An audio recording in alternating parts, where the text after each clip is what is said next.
Shalom, chers auditeurs. Cette semaine, dans la paracha de Chukat et surtout dans la Haftara qui s'y rattache, eh bien, nous assistons à cette mise en valeur de la conquête d'Eretz Israël, de la conquête du versant est du Jourdain, justement par la personnalité de Iftach. Et c'est ce qui nous rapproche effectivement de la paracha, c'est cette volonté, cette guerre de conquête d'Eretz Israël. Mais quand justement Iftach va être appelé, va être incorporé, va être invoqué pour opérer cette conquête de la terre, il va la mener avec énormément de bravoure, ce qui est tout à son honneur. Mais je voudrais avant toute chose revenir sur la personnalité de Iftach. Iftach est le fils, nous dit le verset, est le fils d'une femme appelée Isha Zona. Pourquoi Isha Zona? Quel est le sens de cette expression? Eh bien, la plupart des commentateurs vont en général commenter ce mot de zona de deux manières. Ou mechaleket mazon, c'est une aubergiste, elle donne à manger, on voit la même sémantique. Ou alors, elle distribue des services qui sont hautement répréhensibles d'un point de vue moral, mais en tout cas, eh bien, c'est une femme qui a, j'ai envie de dire, un rapport public très profond. Eh bien, Rabbeinu Bachye va nous enseigner un enseignement supplémentaire. Il ne s'agit pas uniquement de ces deux alternatives, mais aussi d'une troisième qui est envisageable. Une femme qui appartiendrait à une famille d'une tribu où il n'y a pas de fils, eh bien, elle aussi peut être appelée Isha Zona. Voilà pourquoi Gilad, qui va épouser justement une première femme, et il va avoir des enfants avec elle, et il épousera aussi, eh bien, la mère de Iftach, et justement, au moment de l'héritage, Iftach va être repoussé parce que il est d'une autre mère. Donc il est totalement, encore une fois, en décalage avec la famille. Comment a-t-il un homme qui a priori, justement, n'est pas la personne la plus élevée ou la plus érudite ou la plus choyée pour mener à bien le combat de conquête d'Am Israël? Eh bien justement, c'est vers lui que nous allons nous tourner. Et non seulement il a montré sa bravoure, il a réussi à rassembler des gens qui peut-être pouvaient apparaître comme des gens vides, et bien justement, il les a rapprochés pour pouvoir opérer la conquête d'Eretz Israël. Donc d'abord, sa bravoure a été notable, mais en plus de ça, eh bien, dans notre Haftara, 13 versets, pas moins, du verset 15 au verset 23, au verset 27, 13 versets abordent justement et abondent d'explications de la valeur de Am Israël, de la valeur de cette conquête d'Eretz Israël, et face aux différentes royautés qui a priori pourraient s'y opposer, et j'aurais envie de dire et d'ajouter, en particulier le roi de Hamon, qui lui va refuser la justification, la justesse de cette conquête d'Eretz Israël, et surtout en particulier, je le répète, des versants du Jourdain. Eh bien, la réponse de Iftach va être impressionnante, puisque je relève seulement deux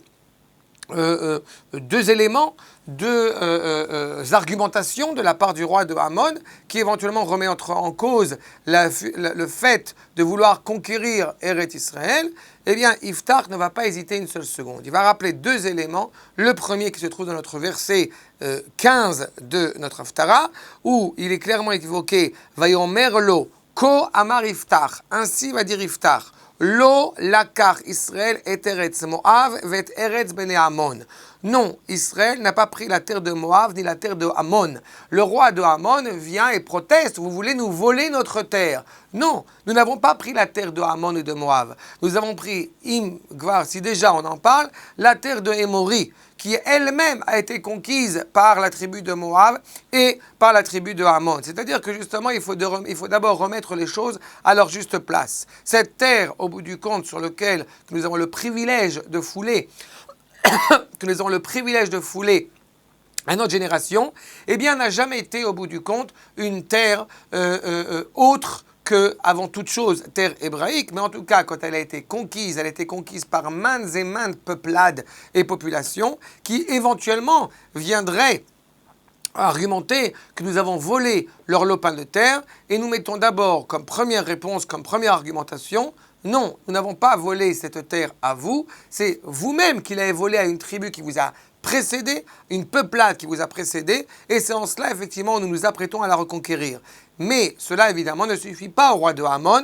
À cela viendra la deuxième évocation, justement, qui se trouve dans le verset 23 et 24, sur Ve'ata Hashem Elohei Israël, Orish et Haemorim mipnei amo Israël, Ve'ata tirachenu. C'est-à-dire qu'au bout du compte, en admettant même que certaines populations voudraient prétexter qu'elles étaient là au préalable, elles étaient la première population présente sur place, ce qui est évidemment, en l'occurrence, une absurdité par rapport à notre histoire biblique, justement.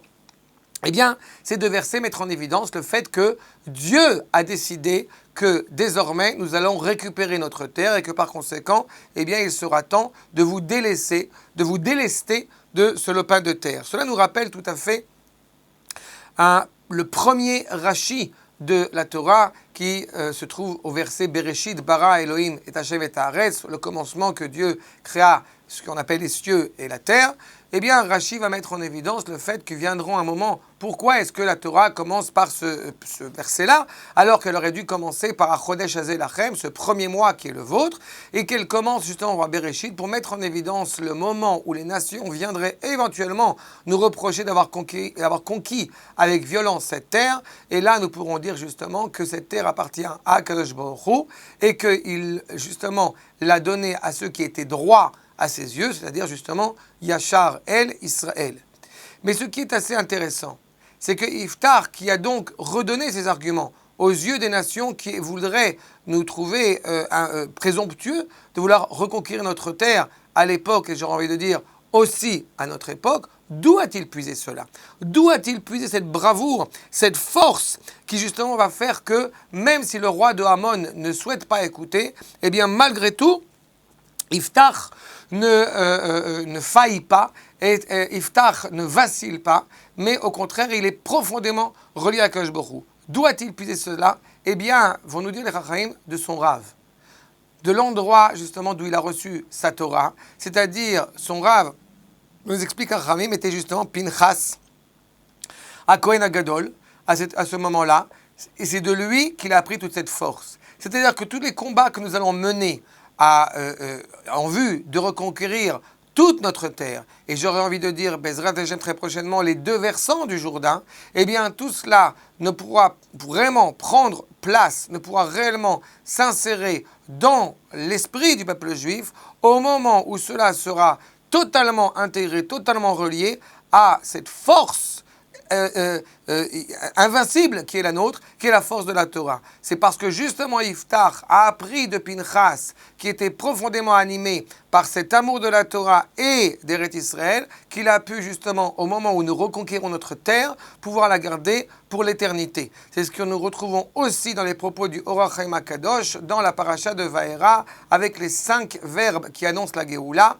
Les 4 premiers n'étaient pas conditionnés par la volonté d'Akadosh Baruch Hu. Je vous ai sorti, je vous ai libéré, je vous ai pris pour moi. Et le 5e verbe, Ve'eveti, je vous ramènerai en Eretz Israël, lui est conditionné par ce lien qui nous relie à Akadosh Baruch Hu. Est-ce que ça veut dire que sans Akadosh Baruch Hu, nous ne pouvons pas remonter en Eretz Israël?